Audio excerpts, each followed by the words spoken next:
Our today's topic is states of matter. So, our today's learning outcomes are as follows: discuss matter and its three states, differentiate among three states of matter, explain that matter can be changed from one state to another, and the last is infer and illustrate solids that dissolves in liquids to form a solution. So, let's begin the session. The three forms of matter. Here in a restaurant, Rita and Raju is sitting and ordered some liquids to have. So here on the table you can see a hot cup of tea and milk, hot water and liquid ice. Here sugar, cubes, they all are different states of matter. They all are made up of matter. But the question comes that what is matter? And what are its different forms?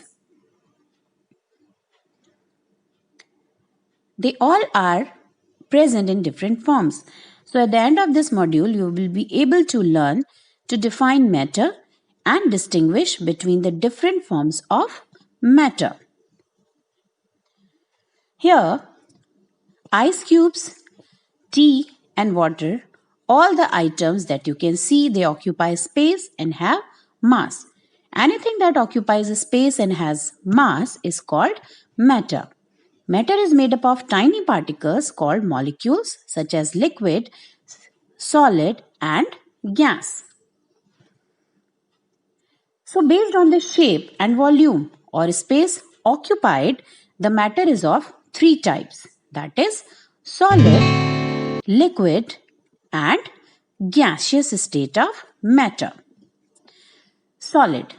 These ice cubes are solid in shape. When I pour these ice cubes into the plate, its shape remains as it is. Its shape doesn't change because it is solid in state. Why it does not change? Because solids have a definite volume and shape. In solids, the molecules are arranged tightly with very little or no intermolecular space. That's why the solid states of matter has definite shape and volume. This liquid, that is liquid ice, milk or water, is liquid state of matter. They have a definite volume, but liquids assume the shape of container. When I pour this milk into the cup, it takes the shape of the cup because they doesn't have a definite shape. When I pour more milk into the cup, it comes down. Why? Because liquids have a definite volume. The molecules of liquids are not arranged as tightly as they are in solids. The liquid state of matter has definite volume but no definite shape, and that's why they flow easily. Gases. Here you can see steam coming out from this hot water. Water vapor in water in its gaseous form. The molecules are very loosely arranged in gases, and gases do not have a fixed shape or volume. That's why gaseous molecules can move around in any ways. The gaseous state of matter neither has definite shape nor volume.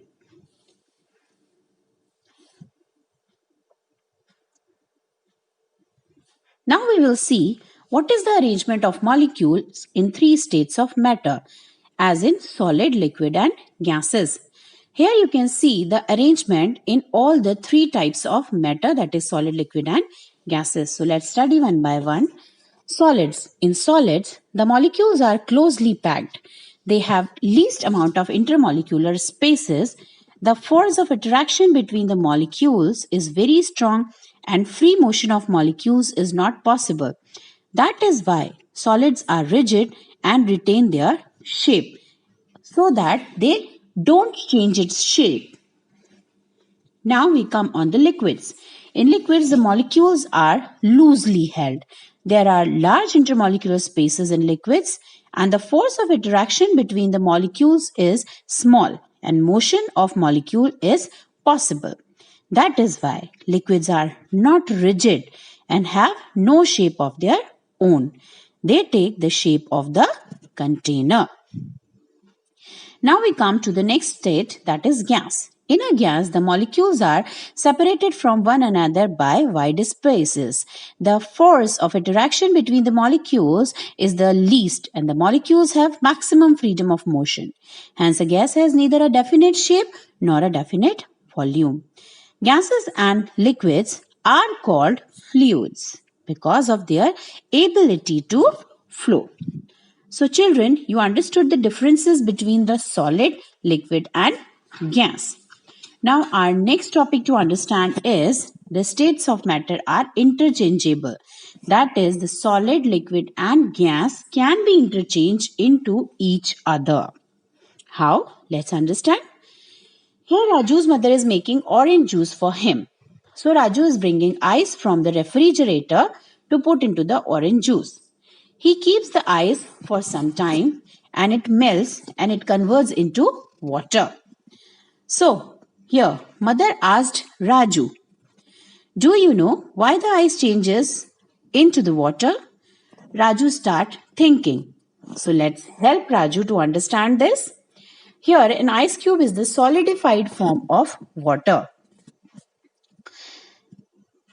When we keep this solid ice, it converts into the liquid form. So states of matter are interchangeable and matter changes in state from another on heating or cooling. On heating, the solid changes into liquid and liquid changes into gas. The process of changing solid into the liquid is called melting. And when liquid changes into the gas, it is known as evaporation. On cooling, the gas state changes into the liquid and liquid changes into the solid. So the process of changing gas into the liquid is known as condensation, and liquid to solid, it's known as freezing.